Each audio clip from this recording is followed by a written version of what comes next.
how to open up. Who would have thought it's so darn complicated?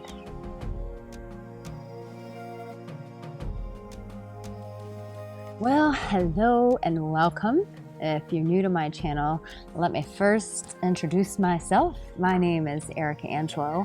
I'm the CEO and I'm the founder of the Arica Angelo Intimacy Experience. And listen, if we want to have meaningful love, connection, relationship, listen, intimacy is that juicy sauce, whatever you want to call it, that really makes it worthwhile, worth living for. And today I want to talk about a very complicated topic. So I've been a dating coach, started that way, became an intimacy coach within the past few years. And I have to say, whether I'm working with singles or folks in relationships, the one thing that we all tend to have a challenge with is opening up. It's very rare that you meet someone who's really comfortable with being vulnerable and sharing who they are. We're much more inclined to hold that back. We even do that in our relationships. So how do we practically open up to one another so that intimacy can actually flow, right?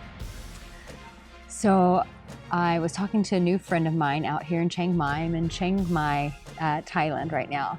And I was talking to a friend of mine that I met out here, and I said, listen, I talk about pretty complex things that can sometimes be heady or sometimes a little bit challenging for me to articulate. What's the best way to do that? And so someone said, this person said, do it through story. So here's a little story. It goes like this. So out here in Chiang Mai, I've been living abroad, lived in France, then moved to Bora Bora, and now here in Chiang Mai, Thailand. And I have to be honest with you. One, I don't really want to do this video, first and foremost. I don't want to open up, but I'm going to open up. I'm going to share you a story, and it'll be about me. So if you see me looking off, it's because I really don't want to do this. But here we are. Here's intimacy. Here's keeping it real and doing life together. Because, hey, if we're not doing life together, then what's the point? So let me jump into this. So Chiang Mai was not an easy transition for me. In some regards, it felt like my body just kind of broke down. And what that looked like was it showed up with a tremendous amount of anxiety. I'm a little embarrassed sharing that. I think it's a little embarrassing when we share about anxiety and things like that. But I literally couldn't get out of bed for about a week and a half. I won't go into the full details because I don't want to overly share. Because some of it's private, but yeah, I had a lot of anxiety, and the people who were in my intimate circle really knew what was going on. But guess what? They were all in the States. None of them were here with me in Chiang Mai, Thailand. And so it forced me, it actually forced me, if I was going to survive and come out of this state of anxiety, because I couldn't just stay in my bed every day, and I have a business to run, I have clients to coach, I have online programs that, are being sold. So I couldn't just stay in bed. And so I found that the only way that I was going to integrate and connect and actually get help with integrating and connecting with Chiang Mai was to open up to other people. I don't know, I feel like this may be boring for some of you. So if this is boring, sorry, I'm gonna get to my point. Some of you are like, no, just keep telling the story, because I struggle with anxiety too. Okay, good. So interestingly enough, I'm the same friend who recommended that I share stories. We were laying out by our pool here, and even laying out by a pool was like causing me like anxiety. I think it was just my body breaking down to be very truthful, so much traveling, so many new places of getting acclimated to. Chiang Mai was much more different than what I'm accustomed to. So it was all very foreign for me. And very transparently, I've shared with some of you that, I had gone through a breakup, and I think I was just so excited with Bali. There's so much to do, so many pretty people, so many pretty places. And I was so excited in the adventure that I didn't allow my feelings about my breakup to really come to the surface, because I was just going and seeing and doing and having fun, but not really sitting with my emotions. So like what that looked like is if the sadness came up, I would just go, well, you know what, he was a pain in the ass in this regard, so moving right along. Wait a minute, but sadness wanted to come up. And so I wasn't being very open with myself, first and foremost. So when we talk about opening up, the biggest thing is we have to be open with ourselves. I think most of us can become very smart and live in denial and be very abstract with ourselves, as opposed to being really present with ourselves and going, oh, I feel really sad. I'm gonna cry and feel sad and just be there. I met a precious 21-year-old friend out in Bali, and she gave me such great advice. One night we were having sushi, and she goes, I just let myself cry if I need to cry. And if people just look at me, then they look at me. And I think that's really it. Like, we are either afraid to face what we feel because what's going to be the consequences? What are we going to think about ourselves? What are other people going to think about us? So there's a big element of that suppresses us from being able to open up. So anyways, getting on with my story. So I was going to the restroom. I was hanging out with my friend by the pool, and I went to go to the restroom, and there was this girl sitting by the pool, and she started talking to me, really sweet girl from England, and she goes, how are you doing in Chiang Mai? And for me, what I really believe in is, I believe that vulnerability is really the path to intimacy, and vulnerability is essentially what? Just opening up and exposing ourselves to one another. At least Brene Brown says that exposing ourselves emotionally is a huge part of vulnerability. So I was like, okay, do I tell this person that I've never met before what's going on with me, or do I just keep it in? And because I'm in a new place and I don't know many people here, it kind of pushed me to have to do this. And so I was really transparent with her, and I said, you know, it hasn't been that easy of a time. I've been having a lot of anxiety, to be very honest with you, and I've been in bed most days. So I really haven't even explored Chiang Mai. I've just been in bed with all of this anxiety. And I just have to be honest, when you're going through that, you can feel like a freak inside. You're like, what is wrong with me? You see other people doing life and you're just like this. And you're like, why can't I just snap? And I tried to like, just get it together, Arica. And that didn't help because that was just forcing things.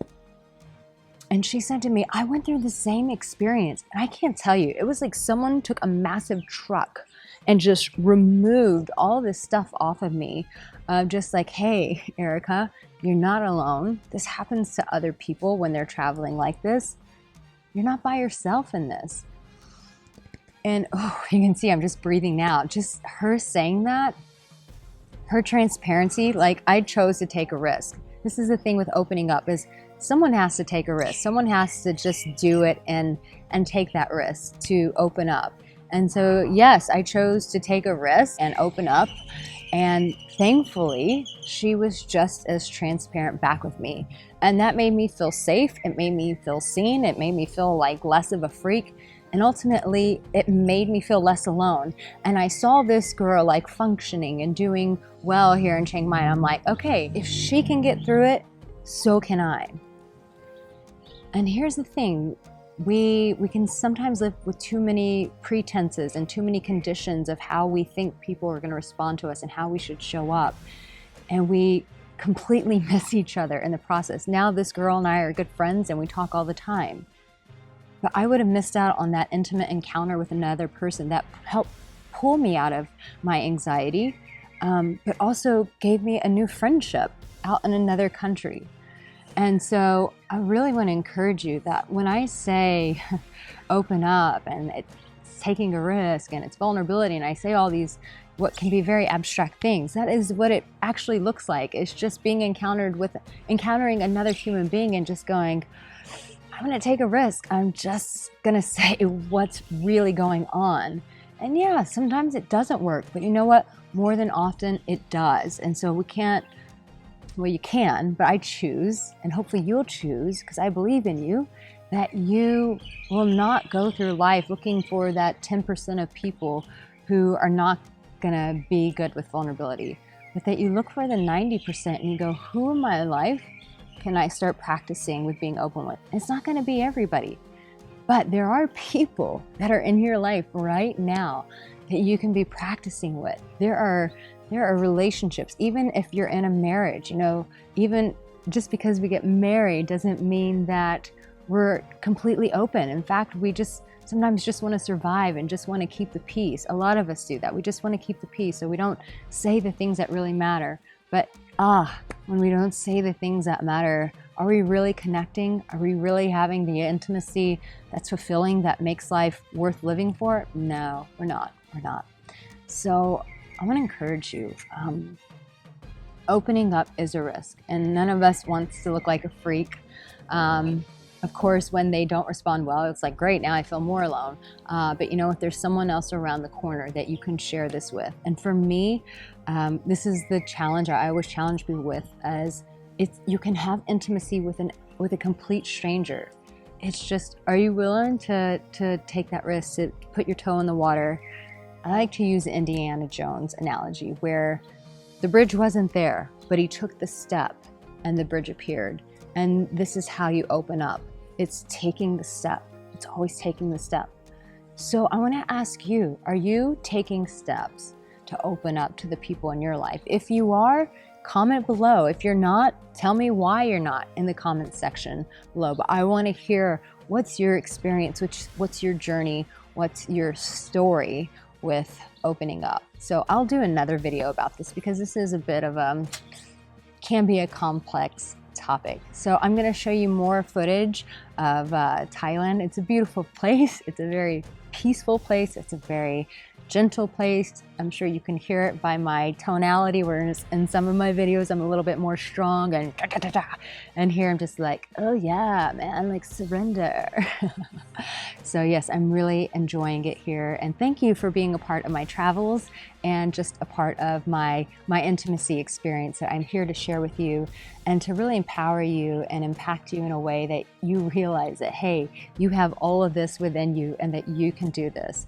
And I believe in you, and you're not alone in this journey. I think we all need to hear that. We're not alone. You, my dear friend, are not alone, and that you are so, so, so loved. And if you need help with your intimacy journey, I have my online programs. I have my coaching. I'll throw that in the comment section below, or you can just go to my website and you can check it out there. Sending you so much love, and I will do another video for you going into this a little bit more. I love you guys with all my heart. You take care and be loved. Till next time, Arica Angelo.